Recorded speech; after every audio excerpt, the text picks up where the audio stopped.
নমস্কার বন্ধুরা, আজ আমরা আলোচনা করব ক্লাস 5 রায়মার্টিন কোশ্চেন ব্যাংকের বাংলা থেকে 3 নম্বর স্কুলের প্রশ্ন উত্তর নিয়ে। তো চলো ভিডিওটি শুরু করা যাক। প্রথমে আছে দেখো, সঠিক উত্তরটি বেছে নিয়ে লেখো। একের দাগের একের উত্তর হবে মাঠ মানে তো সবুজ প্রাণের শাশ্বত এক দ্বীপ। একের দাগের দুইয়ের উত্তর হবে মৌমাছি তাড়ানোর মন্ত্র জানে ধনায়। একের দাগের তিনের উত্তর হবে মুকুট হয়ে ঝাঁক বেঁধেছে লক্ষ্য হীরার মাছ। একের দাগের চারের উত্তর হবে ঝড় কবিতায় ঝড় এসেছিল দুপুরবেলা। এরপরে প্রশ্ন, সন্ন্যাসী শব্দটি স্ত্রীলিঙ্গ হবে সন্ন্যাসিনী। বহু বচন উদাহরণ দিতে বলেছে ছাত্ররা। অশ্ব কি জাতীয় লিঙ্গ? পুংলিঙ্গ। একটি উভয়লিঙ্গের উদাহরণ হলো শিশু। দুয়ের দাগে আছে অতি সংক্ষেপে উত্তর দাও। প্রথম প্রশ্ন, কুমির আখের আগা চিবিয়ে কি দেখলো? উত্তর হবে কুমির আখের আগা চিবিয়ে দেখলো যে তা ভীষণ নোনতা। দুয়ের প্রশ্ন, বনের পরীর আশীর্বাদে দ্বিতীয়বার ফণী মনসার কেমন পাতা হয়েছিল? উত্তর, বনের পরীর আশীর্বাদে দ্বিতীয়বার ফণী মনসার কাচের মতো ঝলমলে পাতা হয়েছিল। দুয়ের দাগে তিনের প্রশ্ন, বাঘ কোন গাছের উপর ঝাঁপিয়ে পড়ল? উত্তর হবে বাঘ তবলা গাছের উপর ঝাঁপিয়ে পড়ল। এরপরে প্রশ্ন, কে স্বেচ্ছায় বৃষ্টি আনার কাজে নিযুক্ত হয়? ব্যাঙ স্বেচ্ছায় বৃষ্টি আনার কাজে নিযুক্ত হয়। 3 নম্বর আছে অতি সংক্ষেপে উত্তর দাও। প্রথম প্রশ্ন, কবি কাজী নজরুল ইসলাম রচিত গানগুলিকে কি বলা হয়? কবি কাজী নজরুল ইসলাম রচিত গানগুলিকে নজরুল গীতি বলা হয়। সূর্য কখন ডোবে ডোবে করে? দিনের আলো নিভে এলে সূর্য ডোবে ডোবে করে। এরপরে প্রশ্ন, মায়াতুর কবিতায় সকাল হলে কি থাকতো না? মায়াতুর কবিতায় সকাল হলে একটিও মাছ থাকতো না। নেক্সট প্রশ্ন, ঝড় কবিতায় শিশুর দলের কোথায় পালিয়ে যাওয়ার কথা বলা হয়েছে? ঝড় কবিতায়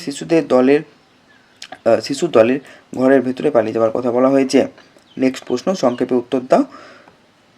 প্রথম প্রশ্ন, অনাবৃষ্টির ফলে মানুষ গাছপালা পশু পাখির কেমন অবস্থা হয়েছিল?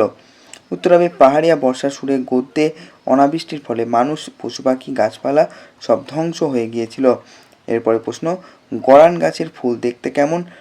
ট্র্যাক বলতে কি বোঝো? গরান গাছের ফুল ছোট ছোট এবং হলদে রঙের হয়। 2 বা ততোধিক ছোট নদী যখন একসঙ্গে মিশে একটি ত্রিভুজাকৃতি ভূখণ্ড তৈরি করে তখন সেই সংযোগস্থল বা সেই অঞ্চলকে ট্র্যাক বলা হয়। এরপর আছে দেখো, সংক্ষেপে উত্তর দাও। প্রথম প্রশ্ন, ভালুক হয়ে ঘাড় ফুলিয়ে করতো সে গড়গড় কোন কবিতার অংশ? এই অংশে কে ভালুক হতো? ভালুক কখন গড়গড় শব্দ করে? এই অংশটি কবি অশোক বিজয় রাহা রচিত মায়াতুর কবিতার অংশ। এখানে মায়াবী গাছটি ভালুক হতো। বৃষ্টি শেষে যখন বনের মাথায় চাঁদ উঠত তখন গাছটি ভালুক হয়ে ঘাড় ফুলিয়ে গড়গড় শব্দ করত। নেক্সট প্রশ্ন, কবির ছেলেবেলার কোন গান কখন মনে পড়ে? এখানে কোন কবির কথা বলা হয়েছে? কোন গান ও কখন? রবীন্দ্রনাথ ঠাকুরের লেখা বৃষ্টি পড়ে টাপুর টুপুর নদে এলো বান ছেলেবেলার এই গানটি কবির মনে পড়ে। বিশেষ করে বৃষ্টির দিনে যখন মেঘের ডাক শোনা যায় এবং আকাশ অন্ধকার হয়ে আসে তখন এই গানটি কবির স্মৃতিতে ভেসে ওঠে। কোন কবি? এখানে বিশ্বকবি রবীন্দ্রনাথ ঠাকুরের কথা বলা হয়েছে। 6 নম্বর আছে দেখো, লিঙ্গ পরিবর্তন করো। তরুণ থেকে হবে তরুণী, বিদ্বান থেকে হবে বিদুষী, কবি থেকে মহিলা কবি, পূজনীয়া থেকে হবে পূজনীয়, ঠাকুমা থেকে হবে ঠাকুরদা। এরপর আছে দেখো, সমার্থক শব্দযোগে বহু বচনের একটি উদাহরণ দাও। বন্ধু বান্ধব। এখানে বন্ধু ও বান্ধব সমার্থক শব্দ যা একত্রে বহু বচন বোঝাতে ব্যবহৃত হয়। এবার দেখো, যে কোনো একটি বিষয়ে পত্র রচনা করতে বলেছে। প্রথমে আছে দেখো, বিদ্যালয়ের ছাত্রাবাসের লেখাপড়া কেমন চলছে তা জানিয়ে মাকে চিঠি লেখো। পূজনীয় মা, আমার প্রণাম নিও। আশা করি বাড়ির সবাই ভালো আছো। গত সপ্তাহে তোমার চিঠি পেয়েছিলাম কিন্তু পরীক্ষার চাপে উত্তর দিতে দেরি হলো। তুমি জানতে চেয়েছিলে হোস্টেলে আমার পড়াশোনা কেমন চলছে।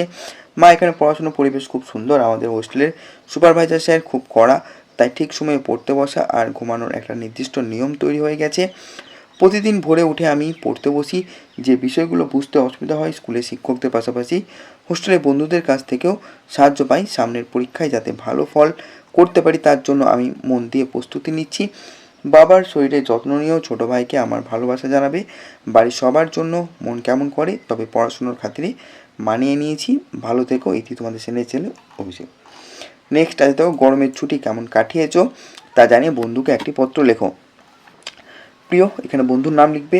অনেক দিন তোর কোনো খবর নেই, আশা করি তুই ভালো আছিস। এই গরমে আমাদের স্কুল অনেক দিন বন্ধ ছিল, তাই ভাবলাম তোকে জানাই আমার ছুটিটা কেমন কাটলো। এই ছুটিতে আমি গ্রামের বাড়িতে মামার কাছে গিয়েছিলাম। শহর থেকে দূরে প্রকৃতির মাঝে দিনগুলো দারুণ কেটেছে। বিকেলে নদীর ধারে হাওয়া খেতে যেতাম আর দুপুরের রোদে পুকুরের ঠান্ডা জল নিয়ে দাপাদাপি করতাম। মামাতো ভাই বোনেদের সঙ্গে আমবাগানে আম কুড়ানো ছিল এই ছুটির সবথেকে মজার কাজ। এছাড়া আমি বেশ কিছু গল্পের বইও পড়ে শেষ করেছি। তবে তোর অভাব খুব অনুভব করেছি। একসঙ্গে থাকলে আরও মজা হতো। তোর ছুটি কেমন কাটলো লিখিস। কাকিমা ও কাকাবাবুকে আমার প্রণাম জানাস। ভালো থাকিস। ইতি তোর বন্ধু, তোমার নাম।